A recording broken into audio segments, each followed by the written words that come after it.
The restaurant was nearly empty when the old man began to tremble.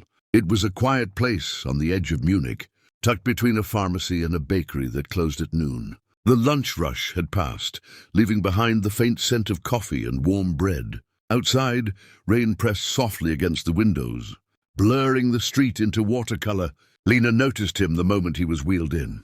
He was thin, his shoulders curved inward as if protecting something fragile inside his chest. His hands shook uncontrollably, and his gaze drifted without focus. The caregiver who pushed the wheelchair looked exhausted, murmured something about an appointment running late, and carefully transferred the old man to a small table near the window.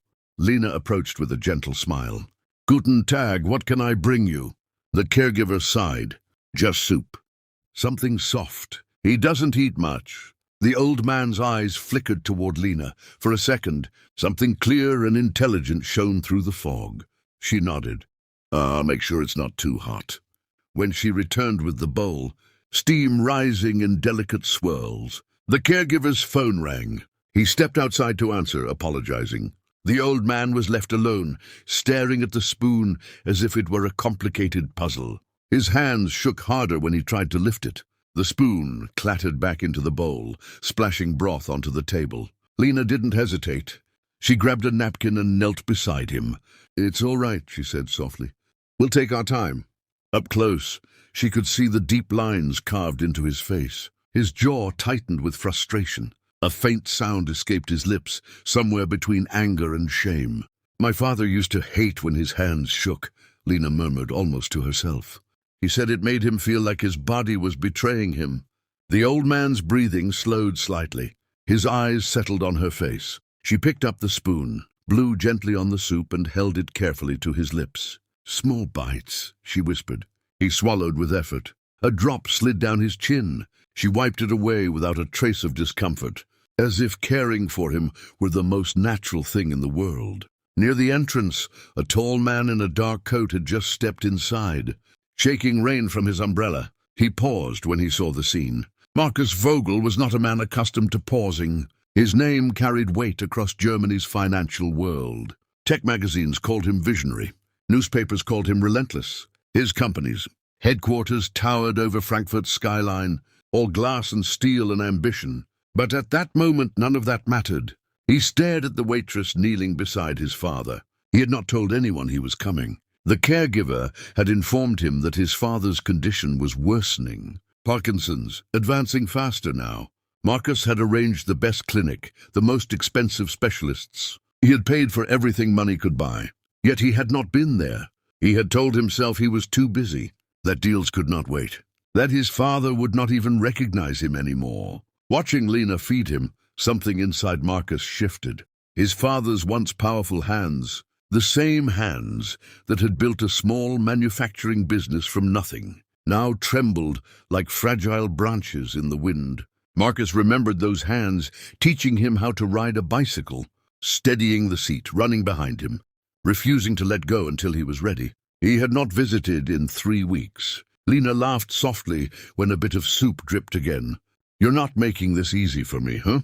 The old man's lips twitched. It was almost a smile. Marcus felt a tightness in his throat he did not recognize. He approached slowly.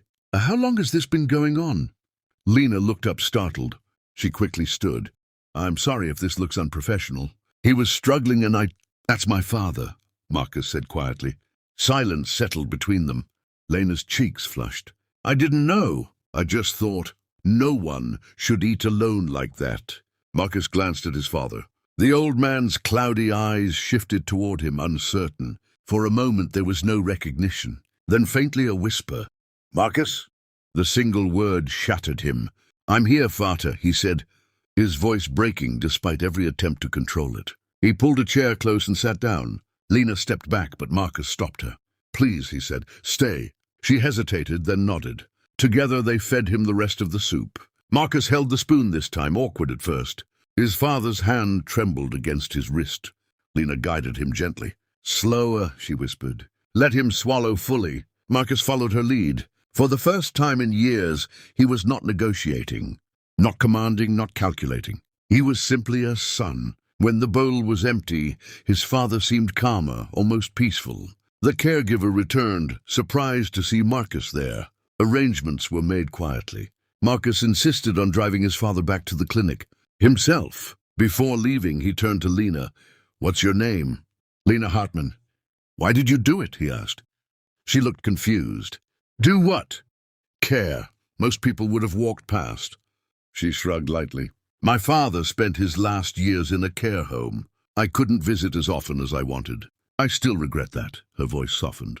"So when I can help someone else's father, I do." Her words landed like a verdict. That night, Marcus sat alone in his penthouse overlooking the city. The lights below seemed colder than usual. He replayed the image of Lena kneeling without hesitation, without audience, without expectation. He thought about the billions attached to his name, the awards, the interviews. None of them had taught him how to hold a spoon to his father's lips. The next morning, headlines broke. Marcus Vogel announced a restructuring of his company. Not layoffs as investors feared, but a foundation dedicated to improving long-term elder care facilities across Germany. He pledged a staggering portion of his personal wealth to fund research, better staffing, humane environments. Journalists speculated about strategy. Competitors whispered about publicity stunts. They did not know about the small restaurant in Munich. Weeks later, Lena was called into the manager's office. She feared she had done something wrong. Instead, she was handed an envelope. Inside was a letter, written in careful, deliberate handwriting. "My father passed peacefully last night. In his final weeks, he spoke your name more clearly than mine. You gave him dignity when I forgot how. I cannot repay that, but I can honor it." Enclosed was an offer, a full scholarship to study nursing, fully funded by the newly established Hartman Care Initiative, named not after Marcus, but after Lena and her late father.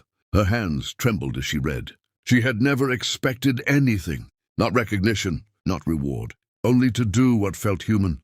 Months later, she stood in a bright lecture hall, textbooks in her arms, a future unfolding before her. In the front row of the inauguration ceremony for the first renovated care center, Marcus sat quietly. There were cameras, speeches, applause. But when Lena walked past him in her nursing uniform, their eyes met. No words were needed. In that silent exchange lived something far greater than wealth. It was the understanding that true value is not measured in currency, but in compassion. That sometimes the smallest act, done when no one is watching, can transform not only a life, but a legacy. And in the end, it was not the billionaire who changed the waitress's life. It was the waitress who reminded the billionaire how to be a son,